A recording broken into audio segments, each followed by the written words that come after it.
Welcome to the Next Level Human podcast. As a human, you have a job to do.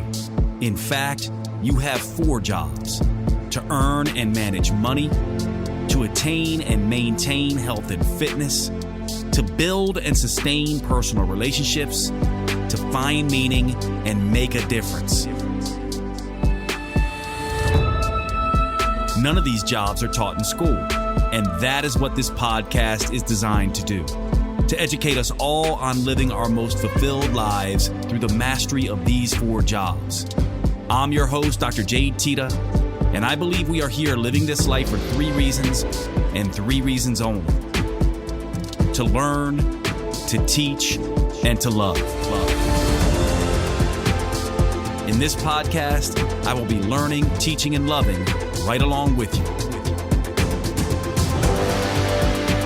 I'm grateful to have your company. Here's to our next level.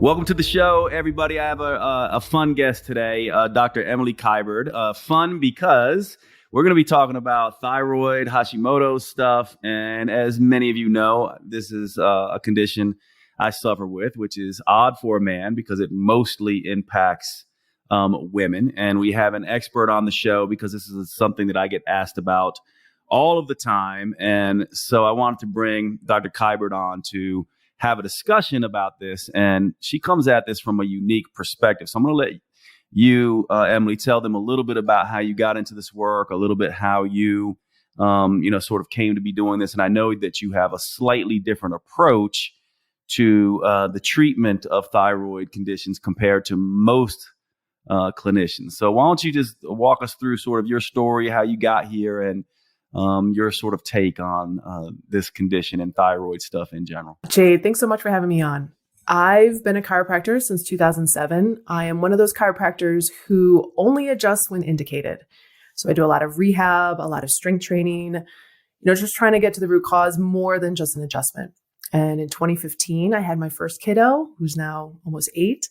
And all the new mom symptoms were just debilitating. And as a new mom, you just don't know. You're like, I'm exhausted. My hair's falling out. I can't lose weight. And everyone just kind of tells you, yeah, that's normal. You're a new mom.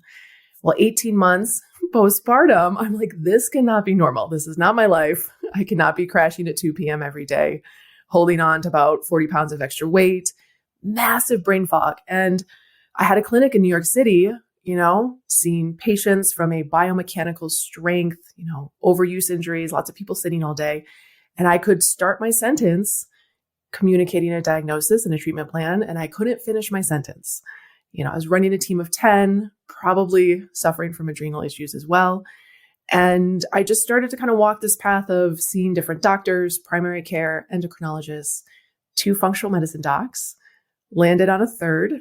And she's like, has no one tested more than your TSH? I was like, I don't even know. And she's like, yeah, she took a ton of blood work. This is Dr. Gabrielle Lyon. And she's like, you have Hashimoto's. And we caught it early, which is great. Certain percentage of people can go into remission if we catch it early and we take the right steps. And that was the process through like 2016 to 2018 was cleaning up how I was eating. I was like doing a very Parisian New York, like coffee and croissant in the morning, skipping lunch, and then having like a little piece of steak. Like I wasn't overeating. Let's just say that. And identifying some root causes. So living in mold in my condo at the time was a really big piece that helped me go into remission, and changing how I was working out. And I was overtraining. I was doing double Soul Cycle classes. So that's 90 minutes. Or I would go to Soul Cycle and I'd walk across the street and I'd go to a Barry's boot camp, which is kind of like Orange Theory, high intensity interval training, with the hope to lose the baby weight. And the weight was not coming off. I was exhausted. I was trying to do that 5 days a week. And I had a background in strong first kettlebell training, but I wasn't tapping into it for whatever reason. Like I wasn't like, hey, let's just do 20 minutes strength based, not 5 days a week. Maybe it was the Hashi brain fog. I don't know. But part of that journey was changing the lifestyle factors, how I was eating. And then the piece that I think no one really talks about is this workout piece, this overtraining piece. And so dialed those pieces in, probably took 9 months to start to feel better, took about 1.5 years to go into remission, and then stayed in remission even through a second pregnancy, because a lot of times pregnancy can trigger Hashimoto's, re-aggravated. And, I was co-treating with a lot of functional medicine docs. I was looking at women, and I still do today, the autoimmune population through the lens of strength and movement. And, very different than when you sit down with a doctor and they're like reading your labs and making a game plan and, recommending lifestyle changes. And then you get out of the seat and you walk out the door. And, especially being hypothyroid, that component of Hashimoto's, it is so much harder to maintain our muscle mass. And that was really my focus, was like helping women alleviate some of the joint pain and muscle aches that comes with Hashimoto's, and then start to get them strong in a way that doesn't make them feel like I can't get out of bed for 3 days. So that was my journey. And now I do that with women all over the world online. I have a course called Thyroid Strong. And I love to let the naturopaths and the functional medicine docs deal with that piece. And I deal with the strength and the rehab and the movement piece. Cool. Yeah, this is really, really interesting because it dovetails into a lot of what my work in metabolism has mainly been over the years, which is essentially this idea that, yes, we need to train, but over-exercising, under-eating is just as much a stress to the physiology for many people as overeating and undertraining. And so it sounds like this is sort of what you came to. So walk us through the beginning of this, because you said there were several triggers: mold, perhaps pregnancy. And let's go through sort of the approach. I want to know a little bit about the approach that you use lifestyle wise, just with diet, exercise, lifestyle. And then I want to get into your approach to training and why that is so important. But walk us through some of the things that you did. And actually, before you even get into that, are you currently taking medications? Did you ever come off medications? Did you ever go on? Yeah, I took Cytomel for about 6 months and came off of it. And I don't currently take any medication. I was also taking, BPC 157, Amlexinox, low dose naltrexone. Those are some of the other things I was taking. But currently I don't take any medication, and I get my thyroid labs. I get a lot of labs checked every quarter. Yeah. Cool. So that's pretty cool. As you listeners listen to this, this is someone who, was going through Hashimoto's, had a difficult time, fixed the issues, and is now no longer taking any thyroid medication at all, which a lot of, just so everyone listening understands, a lot of physicians would say that's impossible to do. But Emily and I will tell you it's definitely not. It absolutely can be done. And it comes along with, sort of this individualized plan that is lifestyle oriented, that is a must if you're going to deal with this condition. So walk us through some of the things that you did in lieu of the exercise, because I want to really focus on exercise because I know that's your expertise and how you did that. But let's go through first some of the other things you did: supplements, diet, just lifestyle elements. And I know this, gosh, I can't even imagine, right? You're a new mom. That in itself is stressful. It's a whole new world. And then you're dealing with Hashimoto's and fixing this as well. Plus you're seeing clinicians full time. So this must have been an incredibly difficult time for you. So I just want to hear how you kind of climbed out of it. Some of my symptoms that were even more present than the fatigue was a histamine intolerance. So I had some eczema on my hand, like basically on the entire palm of my hand, and a little bit on the outside of my mouth. And every time I would eat, my tongue would burn. So obviously a histamine intolerance, a little bit of like borderline mast cell activation. And that was really the thing. I wasn't even thinking about the fatigue. Some of the doctors, when I first met them, they were like, oh, you just have maybe some postpartum thyroiditis. It will clear after 12 months. Most usually resolves after 12 months. And some of the things I did when I met Dr. Gabrielle Lyon, obviously she promotes a optimal protein. Some people consider like high-end protein approach to eating. I was kind of like pounding carbs and caffeine just to get myself through the day. So I was starting my day with protein, 5 eggs. I tolerated eggs. Some people don't. And every single meal, it was like, you're going to eat 3 meals. You're not going to skip lunch, and it's going to be protein forward. So minimum 30 grams, and no gluten, no dairy, no alcohol, corn, soy, basically an elimination diet. There wasn't necessarily a reintroduction phase. I still don't eat gluten. I get a headache. I try to minimize dairy. And, there wasn't a reintroduction phase, which I know some people, are not for, because you don't want to be so limited, but it really just dialed it to like protein and veg, kind of a paleo-esque eating style, and making sure I was eating. Sleeping was difficult because I had an 18-month-old who did not want to sleep, but I was kind of prioritizing work. I would like work until midnight, wake up at 6, go run through another 12-hour day. So part of the process, lifestyle process, was hiring help, hiring more chiropractors to help work under me, trying to put the right people in the right places so that it didn't feel like I had to have a touch point on everything, which, a lot of people probably won't think of like, oh, a change in lifestyle, but I'm not very good at asking for help. So asking for help, especially as a new mom. I think Gabrielle and myself also focus on, what are the big 3? Sleeping, eating, exercising. So dialing down the exercise, which we'll talk about, and then starting to dive into root causes. So I was on a lot of different, I guess you could say, supplement protocols. One to help with adrenal health, one to help with gut health. And then we started to dive into mold and mycotoxins, especially with that histamine component and this hormonal eczema that was coming up. And, it was binders, sauna 3 times a week, dry brushing, scrubbing with charcoal soap after, taking binders after sauna. And, part of the process was remediating our apartment, but it came back. So we had to remediate again. And then we sold the place because we couldn't find the leak. But I think it was interesting because my thyroid labs got better despite I was still living in mold. Like I was kind of dialing down the load, still living in it, which is not ideal, but, taking binders and a lot of supplements like glutathione to just help support my body. I was also not in my apartment all day. I was at work all day. Then we went through a parasite protocol because in my early 20s, I did a lot of travel through India, Nepal, Thailand. I got sick in every developing country I ever went to.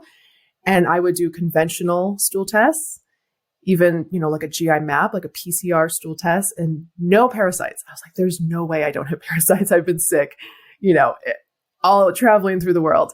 And did a stool test out of a university in called EKO University, where they plate, and they're like, oh yeah, you have high load of hookworm and roundworm and pinworms. So that was part of the process that also probably helped with the histamine, the brain fog, the fatigue.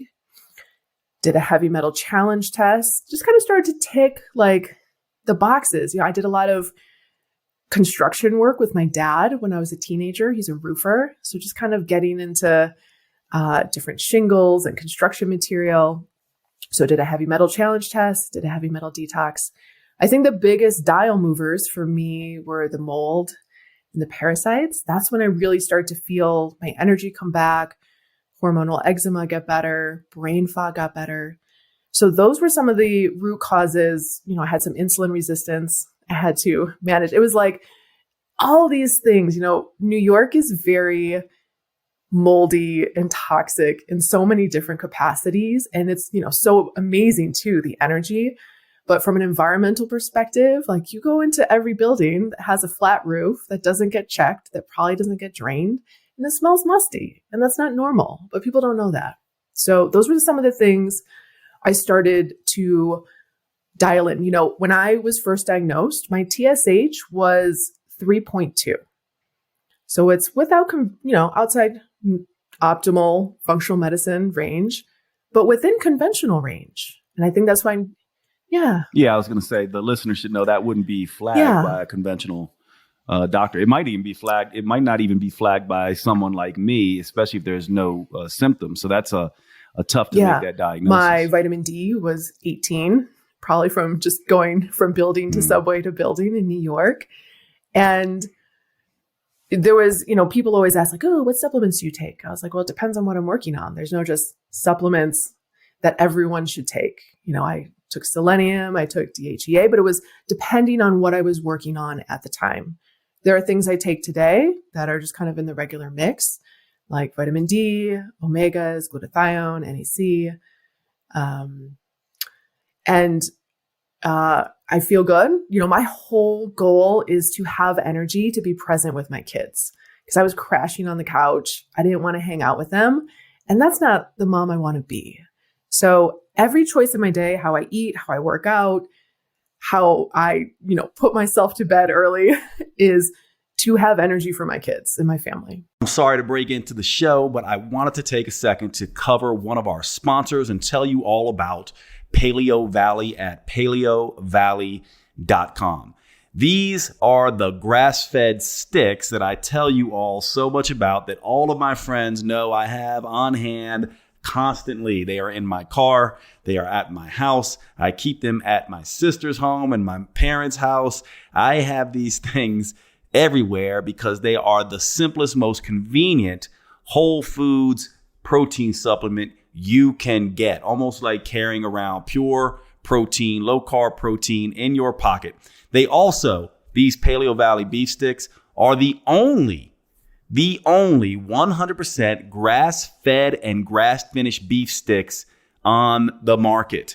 They use organic spices. They are naturally fermented instead of using nitrates and nitrites that can be a problem in some of these cured meats. And they simply taste fantastic. Check out the original or the jalapeno. Those are my favorites. Please make sure you go over to paleovalley.com and visit. When checking out, use the code NEXTLEVEL for a 15% discount. Remember, our sponsors keep the show going by you giving them your patronage and spending your money on these high quality products. You actually do a few things. One, you're helping to support the podcast. And two, you are helping your health. And three, you are making sure that good quality companies like Paleo Valley can be out there doing their business, changing the world, making the earth better. One of the things you may not know about this is that grass-fed organic and grass-finished beef is doing something that is so utterly important for our environment, actually helping to repopulate the topsoil. A lot of people don't know this, but our topsoil is being extremely depleted. And raising animals, especially cattle, the correct way helps to get that topsoil back. This is one of the reasons why I love Paleo Valley. Not to mention it tastes fantastic, but they're one of these companies, like my other sponsors, Cured Nutrition and Organifi, that are doing the right things by the environment. I really appreciate everything they do, and I hope you will check them out. Thanks so much. paleovalley.com. Use the code NEXTLEVEL. And now back to the show. Yeah. Let me get you listeners caught up on this. And Emily, you just jump in if I'm sort of missing anything here, but I want to give you all listening just some clinical pearls. Also, you can kind of go back in the archives of this podcast, and there's a few in-depth podcasts on diagnosing thyroid. But one of the things that Emily is really sort of pushing us towards that I want to make sure you, the listener, sort of understand is notice how when you're dealing with something like Hashimoto's and autoimmune, there are potentially a lot of causes and or contributing factors. And most physicians are not aware of this, and most clients or patients are not going to know what to ask their physician about. But for you listeners, the big thing is to think about some of the things Emily was pointing us to, which are the environmental components. So 3 really big ones actually that she's pointing to, and then one more that is a little bit more esoteric, but we should cover as well. But mold is a huge one that most people don't know. So Emily's pointing us towards that. Certainly persistent organic pollutants. These would be chemicals of industry, things like that are a big deal. So you think about mold remediation, fixing up the condos, something Emily did. Also, doing saunas can help eliminate some of that mold toxicity from the body, as well as persistent organic pollutants, which is something Emily did as well. Obviously, gut function, and this again is a hidden environmental factor with parasites and things like that as well. And then another one that is potentially on the rise that a lot of us aren't paying much attention to would be EMF exposure, from Wi-Fi and all of these things. Now, to be clear, not everyone is going to have issues with all of these things. However, they are things that we're going to be ticking off and looking at as we're trying to make this diagnosis. And then real quick, Emily, if you don't mind, I'm just going to run them through the labs real quick. If you were wanting to determine whether you are going to, you're dealing with something like Hashimoto's, what you really want is you want more than the TSH. And so you want TSH. Usually the labs I would run would be TSH, free T3, free T4, a reverse T3, which almost no doctors will run. That's important for cellular or tissue level hypothyroidism. Then, of course, the antibodies that tell you if this is Hashimoto's or not. Now, your conventional physician is going to tell you none of this really matters because their treatment is going to be the same. But if you're listening to what Emily's telling us, is the treatment actually is very dependent on the individual. And so look at all the steps that she went through. The final thing I want to ask you about is, so let's just go through this diet really quickly. So you said you did, 5 eggs in the morning, and then you ate regular meals, which is important when you're dealing with thyroid stuff to keep your blood sugar levels stable, because that can be something that it causes some insulin resistance and blood sugar stuff. But so how about lunch? What was that like? Chicken breast and salad. It sounds like you were doing a lot of, lean proteins and salad based stuff. Yeah, I do better with cooked vegetables. I do love my salads, but I do better just digestion wise with cooked vegetables. So everything's kind of mush. I miss that crunch. But yeah, so it would be broccoli and chicken. And then usually at night, it was either salmon and steak, asparagus. Maybe it was a sweet potato at night just to like help with some sleep, insomnia issues. It was kind of boring and it was kind of basic and repetitive. I do believe in having biodiversity in how we're eating to have, flexibility and biodiversity in our gut microbiome. But when I very first started, I was almost on like medical grade shakes. I was on a Zymogen, pea protein, because everything I ate, my tongue would burn. I would get immediate brain fog. I felt like I had to take a nap after I was eating. So probably for 3 months, I was on a medical grade Zymogen pea protein shake, and some glutamine. So it's like glutamine and aloe, just to start to heal the gut so that I could tolerate food. Yeah.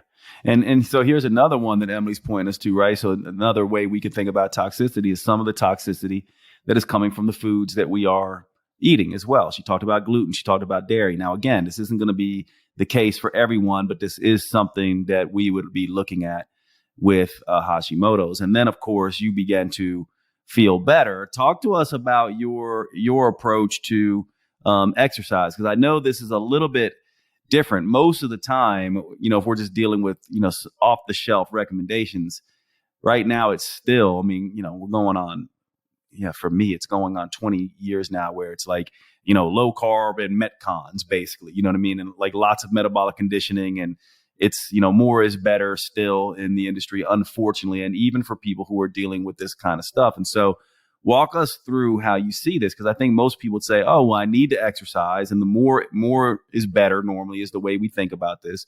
And you come at this from a very different perspective. So if I'm someone with Hashimoto's and I am, dealing with thyroid issues, what is the best approach for me to, do exercise? And do I do it right away, by the way? Do we just jump right in to doing exercise? Yeah. So I think there's the two ends of the spectrum, right? There's like move more, get more cardio, do HIIT training, or there's the other end, which almost feels like you're not doing enough. Oftentimes from conventional medicine, even from functional medicine doctor friends, go for a walk, stretch, do some yoga, Pilates, low impact. And I think on that end of the spectrum, right, I think they're trying to protect, a patient's adrenals, it's not enough. So I really frame exercise as we need to feed the muscle tissue. It's already hard to keep our muscle tissue on if you have a hypothyroid component to your diagnosis, but we don't want to do it to the point where we are burning out doing, Metcon HIIT training. So I really love resistance training 3 days a week. For someone who's more deconditioned, they will have to work up to that. For someone who's doing maybe CrossFit 6 days a week, they might have to dial it down. And I kind of like think of it as the Goldilocks sweet spot of, 3 days a week, 20, 30 minutes. I want someone to hit that perceived exertion of fatigue of like a 7 or 8 out of 10. So I want someone to lift a heavier weight, maybe less reps, and then long rest breaks. So I use kettlebells because that's what my training's in. I find them very easy for beginners to use versus like a barbell, or sometimes dumbbells can get kind of like clunky, especially if you're doing like a farmer's walk or a heavy carry. They kind of clunk around the legs. And I like full body movements. So deadlift, squat, push, pull, carry, anti-rotation lunge. And that's how I program it for the women with Hashimoto's. Some women, if all the other stressors in life are in check, like they're sleeping well, they're not stressed in their work or financially or in their family, they're eating well, all those other things, then yeah, we can dial it up.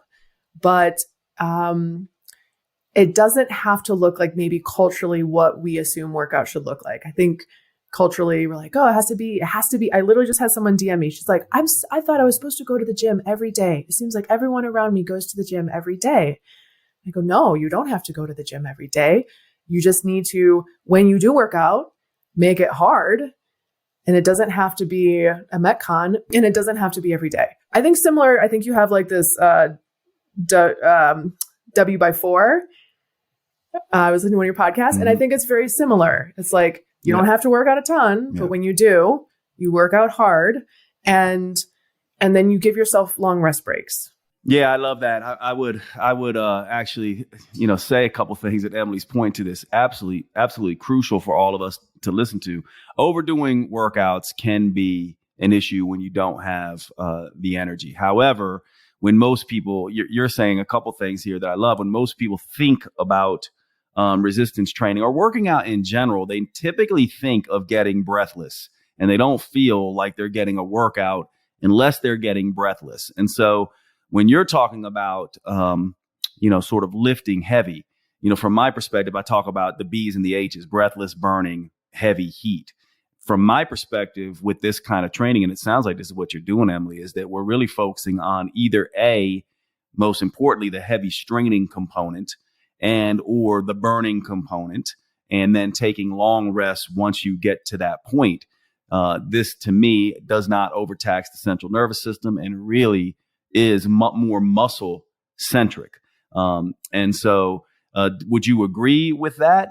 Do you have a burning component in here? Is it mainly just the heavy straining component? Yeah, I mean, I explain it 2 ways, which I think a lot of the industry describes as like rate of perceived exertion, 7 or 8 out of 10. For me, I have a hard time visualizing that when I'm in the moment. So by the last couple reps, I ask myself, okay, do I have 2 more in the tank? And that's how I tell my women. So if you have 5 more, 10 more in the tank, we either need to pick up a heavier weight. We could change the rep scheme, but we can talk about why I don't go high reps. And we're just trying to hit the burn and that, 2 more in the tank feeling. That's what resonates with me. Women kind of get that. They're like, okay, do I have 2 more? Oh, maybe. Do I have 5 more? Oh, okay. I haven't picked up a heavy enough weight. I think one of the things that I really love, and you talk about this in terms of stress, is like we need to kind of like lean into stress. We shouldn't avoid stress, is this idea of like nervous system regulation during our rest breaks between our sets. So I will have women hum, sing, put their tongue on the roof of their mouth, try and extend their exhale, make it longer than their inhale during their rest breaks, so that people do this kind of training seated, this vagal nerve toning. Well, why not do it when you are in the moment to create this stress resilience? Because really the people who are the most resilient can come down from a high stress into that kind of parasympathetic state really quickly, right? And they kind of bounce between the 2 states quickly and easily. I've noticed those are kind of the high performers versus staying in that chronic stress, ruminating. So instead of training that in a seated position, why not train it through your workout? because you're creating a stressor by picking up a weight, and then you can use vagal nerve toning, like humming, singing, trying to extend your exhale, putting your tongue on the roof of your mouth to drop yourself back into that calm state. So I do that. Yeah. Yeah, I love that. Yeah. And so I do that with the women. And I think the whole point is sometimes with Hashimoto's, we are seen, and maybe we see ourselves as kind of like delicate or frail or don't overdo it.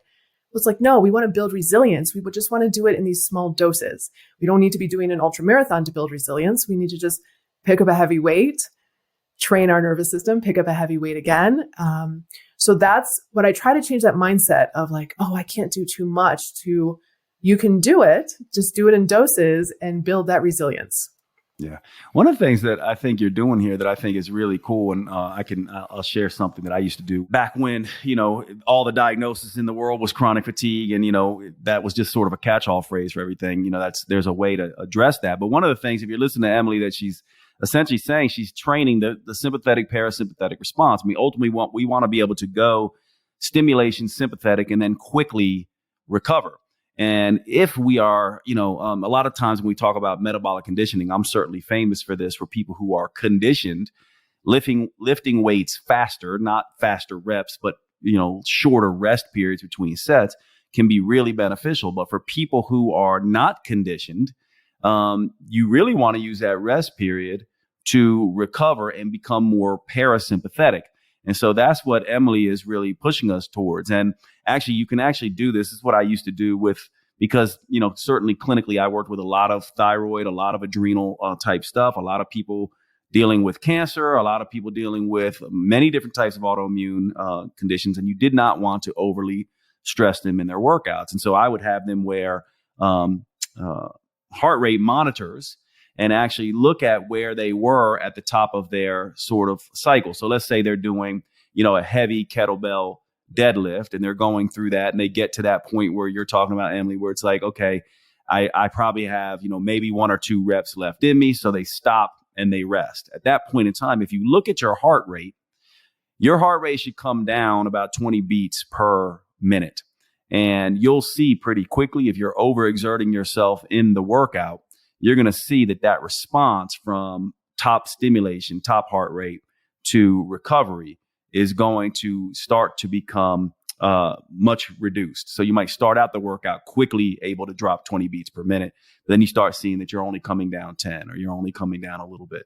And I used to use that as my indication. Okay, the workout is at this point going to be done if we're not sort of getting this heart rate recovery. You're doing something really interesting, though, because you're using the working set and the resting set both to control a physiology. And so, the humming releases a ton of nitric oxide. The slow exhale is sort of making us more parasympathetic, which we should be.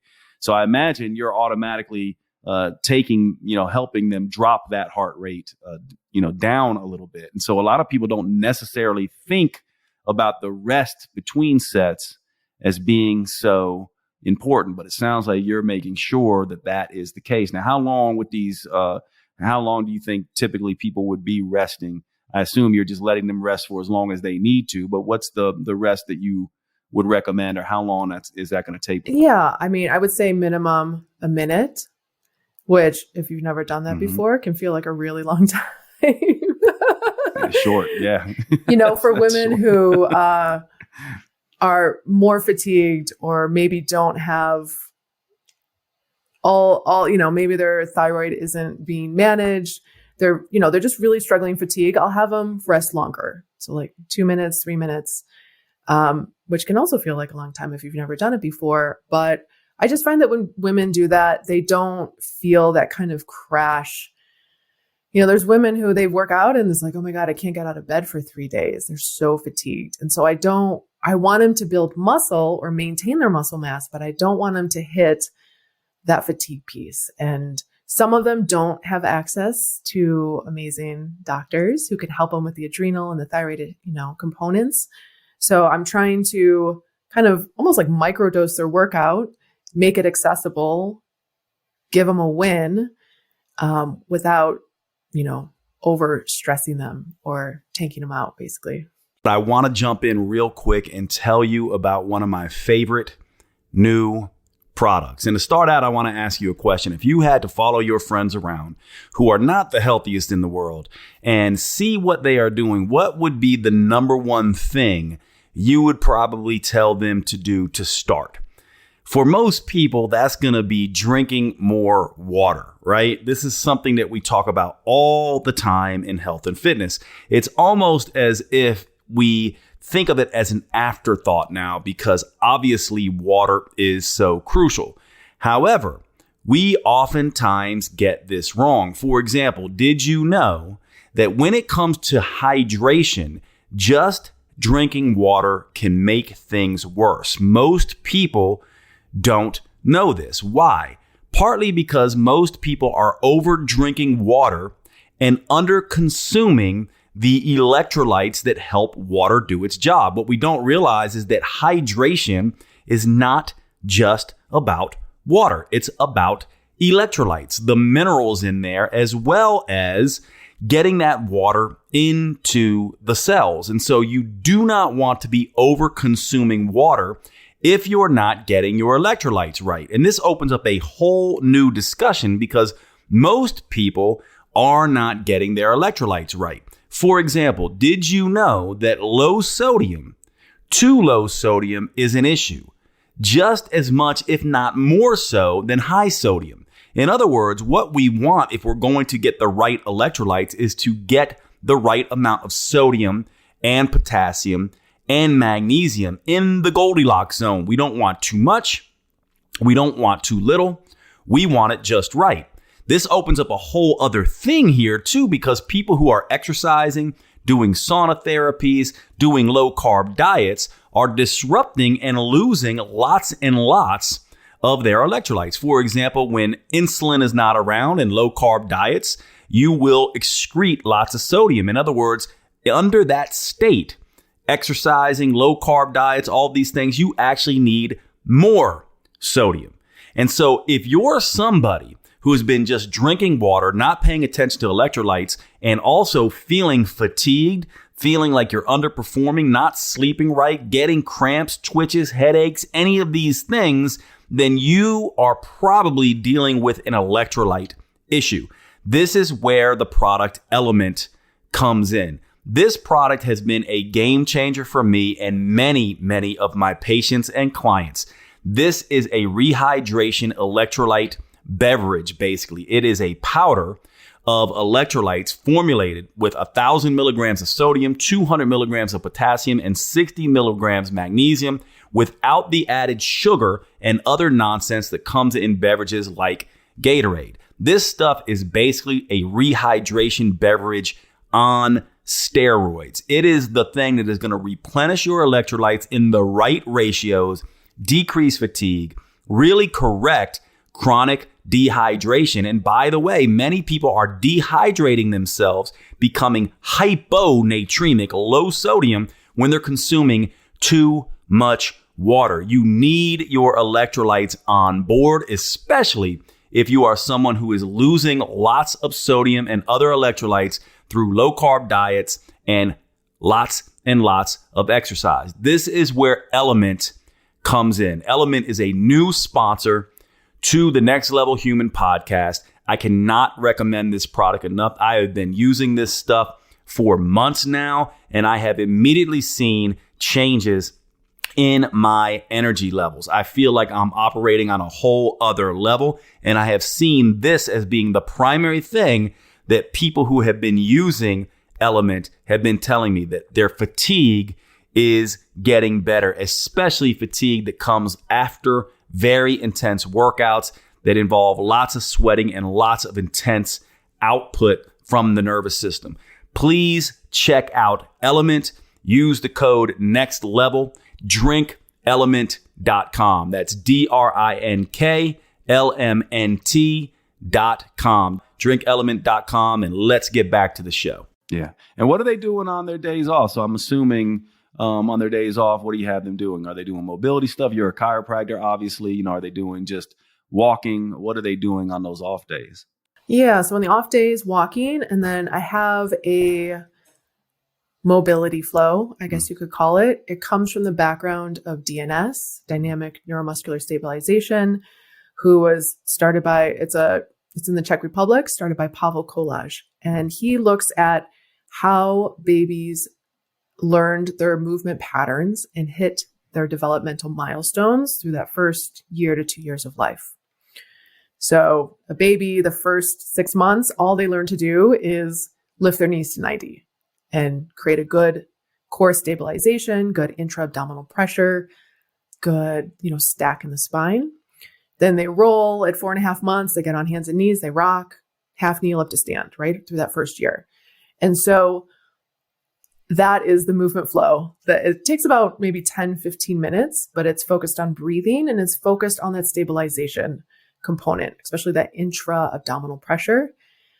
And I do that because, through practice, I was noticing if there was tightness in a certain muscle, oftentimes it was a compensation due to weakness somewhere else. Obviously, it's different if there was like underuse, so it's tight and weak. That's one thing, but almost like an example that might be easy for people to think about is, everyone talks about tight hip flexors. If you're sitting all day, stretch your hip flexors. Well, are those tight hip flexors a compensation due to underactive, you could call it weakness, underactive stability in the core and the glutes? Well, if you address the core and the glutes, maybe the hip flexors will just let go without having to foam roll, mobilize, half kneel, stretch.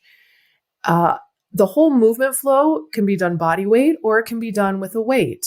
Because, if you think about that first move where you're on your back, knees are at 90, kind of similar to the start of a dead bug. Oftentimes people will have their ribs flared, their back will be arched, they're over recruiting their hip flexors. You just put a kettlebell in their hand or a weight and have them push it towards the sky. It forces intra-abdominal pressure. Like you have to brace against that weight. And that helps create this good stabilization. And those things that are tight, like your hip flexors or your back is arching, they let go or they find their proper positioning. So that is a movement flow. And I also use that when I'm cueing the strength moves. So, and even before you're picking up a weight, we're talking about how to breathe, how to brace, how to, what I call get stacked. So like if you're lifting, I'm trying to think, a press, an overhead press, right? So you're pressing. People, when they start to fatigue or maybe they don't know good form, they will, they'll lean to the side or they'll arch. Well, that's a pathological positioning. That is fatigue on a kind of subconscious biomechanical level. So in an ideal world, you want to stay stacked. You want your ribs right over your pelvis. You want a breath down and wide and all the way around. You want to be braced. And I think, especially for women who have been told to suck in, pull your belly to your spine, draw up and in, suck in just to like put on a dress to look, to skinny up the waistline. We think when we pick up a weight, we should be doing that. And that's not how we should be picking up a weight. When we create that intra-abdominal pressure, it actually pushes our spine out of extension and creates a rigidity in the spine. And we want that when we're picking up a weight. We don't want that as we're like moving through the world. But in that moment where we have to load, we want to create that brace and create that good intra-abdominal pressure. I think a lot of women don't know that piece. So we start with the breath, brace, getting what I call stacked. Yeah. And then we load. And, clinically, and there's no research on this. I kind of check once a week to see if there's any research on this. Is clinically just working with many, many women, autoimmune women. I notice this element of hypermobility, tissue laxity. I've talked to other people. One of them would be Jessica Drummond. She's on the East Coast. She's a PT. She's seen it with more post-COVID long haulers where there's intermittent tissue laxity, hypermobility.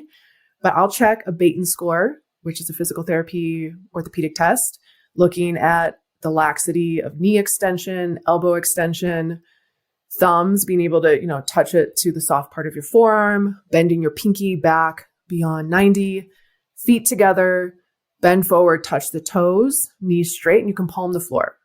So those are 9 points to check. And if those points show up as hyperextension, then you're on there's a tissue laxity spectrum. The far end of the spectrum would be an Ehlers-Danlos, right? A genetic component. But I found this in the autoimmune population. And so when I had them pick up a weight, there was specific cueing because I didn't want them to just stand up from a deadlift and jam their knees into hyperextension, right? Especially because a lot of women already have knee pain. They don't need more knee pain. So some of the cueing was foot dialing, right? I think everyone who's maybe more knows the nuances of lifting will know that, but someone who's never picked up a weight is not going to know how to foot dial. Some of the things, for example, like in a push-up, I'll have someone really push down through their knuckle. And when you do that, and this comes back to DNS and Pavel Kolaj's work, is when babies are crawling and they push down through that index knuckle, it creates serratus activation and good shoulder stability where the shoulder blades are going down and wide. And a baby who's developing well, when they start to crawl, will push down through that knuckle. A baby who's not developing well will kind of stay on the outside of their hands when they're crawling.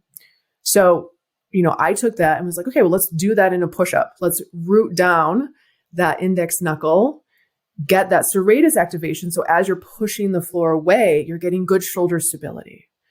So these were some of the things that are nuanced and are a little different than maybe just kind of like, hey, we're going to go to see a trainer and lift. Because I think just from clinical experience, if there is someone with an autoimmune condition, if they have any hypermobility, it's hard for them with their proprioception to find where they are in time and space. They're usually hanging out on their joints, having pain. So really good cueing will help them not only get strong, use their muscles, stack their joints, but is a component in helping them get out of pain in addition to properly treating their thyroid.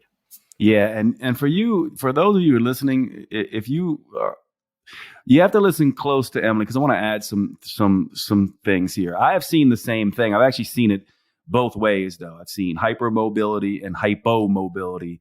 Rarely do you see somebody, who's dealing with Hashimoto's where they move really well. I've seen both of those, and also what comes along with both of those is pain, muscle pain, cramps, fasciculations, lots of different issues that you see here. And one of the things that I think is really important that you're doing here, Emily, that I think people might miss is that if you are someone who's hypo or hypermobile and dealing with some of the muscle aches, pains, fasciculations, cramps, all the stuff in the muscles that many of us with autoimmune conditions can deal with, it becomes much more important to listen to what Emily's saying here, because a lot of people will just go, I'm just going to start picking up some weights and I'm just going to, get into this stuff. And what ends up happening is they either injure themselves outright and or they make this sort of muscle pain, muscle fatigue worse. And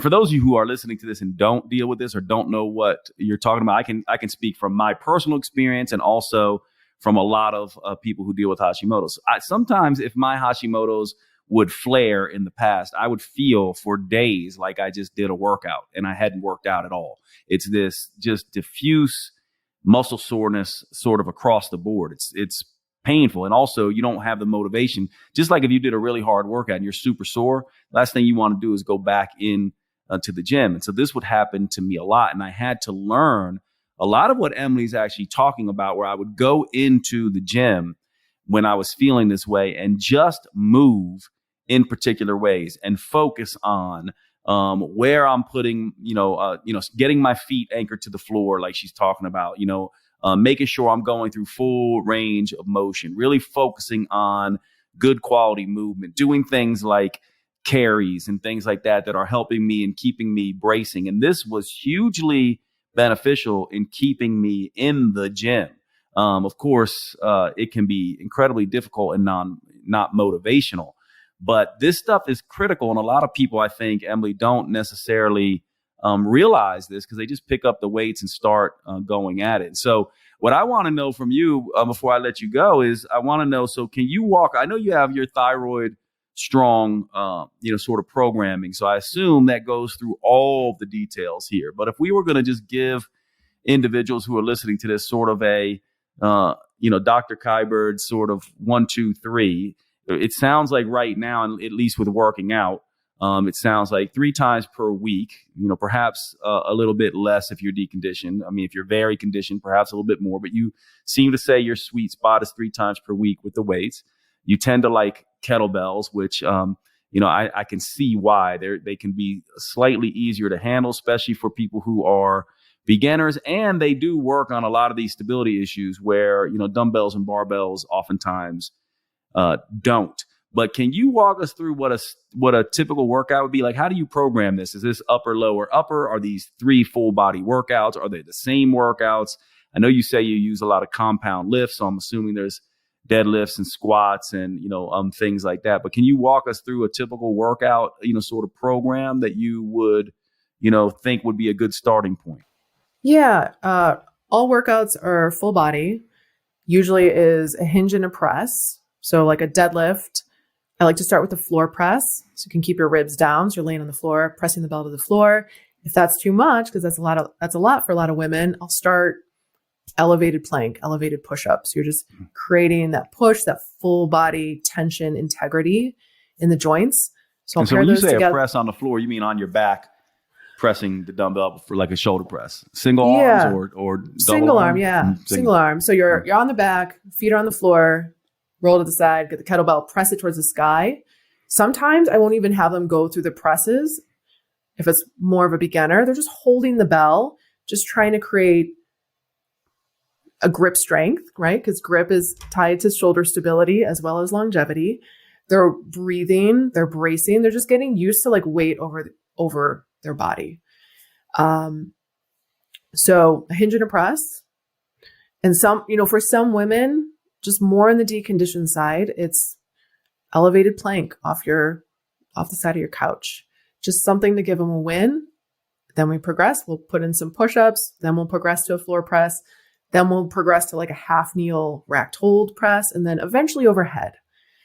So pair those two together. I'll do a squat in a row. Squats and lunges are very challenging for the autoimmune population. We have slower tendon turnover, specifically like patellar tendon and tendons of our rotator cuff. And so I'll do some regressions. You do a lot of regressions and progressions based on, where meeting the person where they're at. So maybe it's squatting to a chair versus kind of going your tush below 90. And I really love goblet squats. I love versus a back squat, right? Because you have to kind of like wedge the bar in and you're kind of just ever so slight cranking yourself into a little bit of extension. But if we're trying to stay stacked and keep a good brace, for someone who's newer, they'll just kind of like flare their ribs. And I don't want that. I want them to learn how to create that good intra-abdominal pressure. So I love a goblet squat, kettlebell in the front. As they go down, I have them bring the kettlebell ever so slightly forward just so they can counterbalance against it. But maybe it's just squatting to a chair first. And then rows. I love a gorilla row where you're like pushing down to pull. So there's like two bells. You're kind of in a hinge. So you're pushing to pull. And then I'll do a lunge and a carry together. Lunges, very challenging, especially with like joint pain, knee pain for people who are deconditioned, who aren't used to bending their knee in that capacity. It might be tapping the back knee to a block.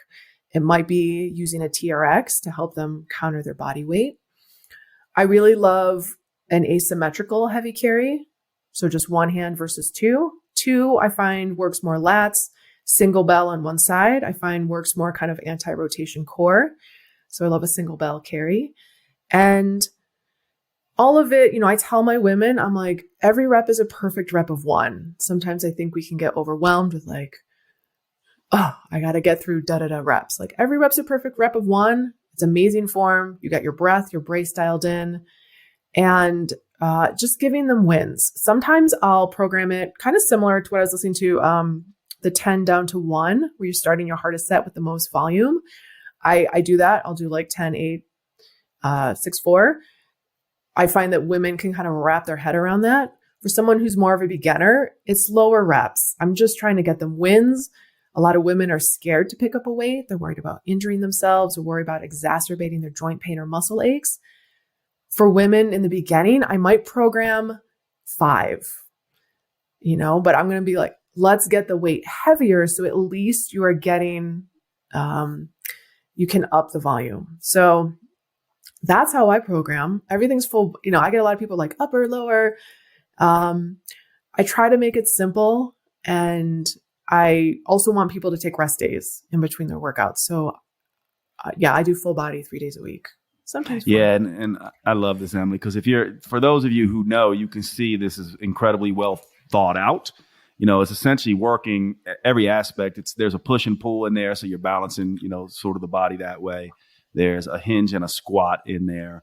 And then there's carries and lunges. And so you're basically getting every single aspect of mobility and stability while you are in your workout. And I love the idea that you stay low in repetitions and really help people control the weight and be able to work up and get heavy. Because I do think a lot of people very quickly just focus on repetitions. And what happens is they're just swinging weight around and they're not actually in control. Their nervous system really isn't in control. Their muscle really isn't in control. And they're compensating in a lot of ways. And I do think that in the beginning, going less weight with, less reps with heavier weight is a really great move, but it's kind of counterintuitive unless you have someone like you explain sort of why you are doing that. So let's begin to wrap up, but go ahead and you wanted to add something there. I was just going to say there's so many strategies to increase the intensity without increasing the reps, right? Yeah. So a 3-second eccentric phase, slow lowering, a pause at the bottom, instead of parking the weight in between sides, like if you're doing an asymmetrical heavy carry, just switch hands, right? You're more time under load, which will increase your heart rate, increase your breath rate, will make it harder, but you don't necessarily have to be like, okay, now I have to do 3 sets of 15. Yeah. So, yeah. Yeah, I love that. I love that a lot. And one of the things I want to point out to all you listeners that, Dr. Kiberd is it's really interesting. From my perspective, one of the reasons I wanted to have you on is because very few practitioners that I see make, really understand and are making the resistance training aspect of this the center point of their treatment. And I do, I also don't have any research to back this up. This is just going to be a clinical sort of hypothesis and a bias of mine. But one of the things that I have seen, and it certainly is a bias of mine, is that the individuals who heal from this stuff do make, big lifestyle changes. And so if we're listening to Emily's story, it's like, it's around sleep, it's around diet, it's around, finding root cause. But then there's this aspect of like, what is the biggest metabolic potential on our body? The one thing from my perspective that when we move our muscle, we are releasing myokines and these little muscle molecules that you guys have heard me talk about a lot over the years. And these things do everything from controlling immune function to helping build muscle to burning fat to controlling mood to all kinds of things. And we are ignoring that potential with conditions like Hashimoto's if we are not making this a more muscle-centric sort of treatment modality. So a lot of people just see the muscle aspect of things as secondary. And I love that you're essentially making this, sort of the primary thing, and also doing it in a way that, obviously is, sustainable and gentle and where people can sort of learn from you. So I just want to sum up some of the things that you told us, have you just fill in any gaps that, you think I may have missed. And then let's talk about how people can work with you, get your programs and things like that. So if I'm understanding you correctly on this journey of yours, right? So there were multiple potential factors, and it sounds like we wouldn't necessarily be able to know which ones in your particular case were the true causes and or contributing factors. And maybe they all were causes. But as we're listening to Emily's story, she's got, a history of parasites and travel. She's got, she lives in New York City, a stressful, sort of place, or did. I don't know if you're still there. And, she was dealing with mold toxicity. And there were multiple different sort of causes that she began to look at to address this. And I don't think you can address conditions like this unless you are going and looking at root cause stuff. And so in that regard, she did a lot that, probably we, probably may have missed if we weren't paying attention. But mitigating your home from mold is incredibly expensive. It's difficult. You have to know where it is, right? But that has to happen. And so that's something that she went through. Sauna therapies. These things can be incredibly beneficial through sweating, gut, sort of protocols. And there were some conventional medications involved there in the beginning. And she was on a T3 for a little while. But then she quickly, as she's doing all this, and the reason I'm bringing this up is because there's nothing wrong. In fact, you want to go this route. These things can be very beneficial. The problem is we get into trouble with medicine, and you will get into trouble in trying to heal yourself if you stop there. You have to find these causative factors. You have to make the dietary changes, and think about what. It's funny. Emily's a lot like me. So she's, she talked about living the Parisian lifestyle. I'm Italian, right? So pastas and cheeses and all these things, those are hard things to give up. She did all that as well, right? And then you look at, now with her background as a chiropractor and a conditioning, specialist in a sense, then she brings in this, muscle-centric sort of, very specific workout regime that doesn't overtax the system and get you feeling strong again. But I want to make sure when people go, because they're going to say all the time, Emily, right? People go, you know it, you hear it too, where it's like, well, I have Hashimoto's and what do I need to do? Well, there's perhaps a lot that you need to do. And in my opinion, you should be working with someone like Emily who's gone through all of this. But you're not going to be able to heal, in my mind, without finding the causes, the first part of her story. And you're not going to be able to stay functional over the long run if you don't make this a lifestyle, the second part of her story and the workout aspect of this. And so, what I want to know is, what did I miss there that, you were thinking, okay, Jade, you're missing this component. What are other things that perhaps you want to add on to this? And then I want to make sure the listener, gets a chance to understand how they can perhaps get more of your information. Yeah. I think working with a practitioner who can create a hierarchy of what is most important to treat first. I think some women work with maybe newer practitioners, and the practitioner is trying to treat everything at once, and they feel overwhelmed, and they're on, 50 supplements. I take a ton of supplements, but I love taking them. And I think working with a practitioner who can create just a clear game plan and we need to treat this first. Yes, you have mold, but maybe we need to get your gut health in a good place so that you're not reacting to everything you eat before we then put you through this mold protocol. I think a good practitioner, and really taking the time to find a good practitioner who resonates, who listens, who can create a hierarchy of what's the most important to, prioritize what do we treat first, then what do we treat next? I think that's an important piece that women, maybe they work with a couple practitioners or functional nutritionists or whoever, and they kind of get frustrated. For me, in my journey, I think when I'm sure you felt this, you get to the darkest depths of your diagnosis and you're like, I will do whatever it takes. Just tell me what to do. So for me, when it was going gluten-free and changing making these dietary changes, it wasn't a rumination. It wasn't a struggle. It wasn't like, oh, but I want a piece of, I want a baguette. It was like, great, no gluten. And it was a non-negotiable, but it wasn't a struggle because my desire to get better was so much stronger than any sort of desire to have my morning croissant. Yeah, 100%. So, yeah. Yeah. So tell us where they can find you. I know I just started following you on social. And was going through your stuff right before this conversation, and you put out just really amazing stuff. So why don't you tell them where they can find you on social? And I know you have, a program. I don't know if you're taking people into that program currently, but tell us how they can get more of your information and get involved with your work. Yeah. So Dr. Emily Kiberd across all social, including TikTok, Instagram, YouTube. And, the education I try to put out there is things that I wish I knew on my journey. I know there's information overload, but I think just taking it in, processing it, and seeing what resonates, I think is really helpful. I feel like when I was going through my journey, this kind of social media presence wasn't even out there. I have a program called Thyroid Strong. There's a 6-week and a 12-week version, and it is literally to help women learn how to work out without the burnout. Kettlebell-based online program.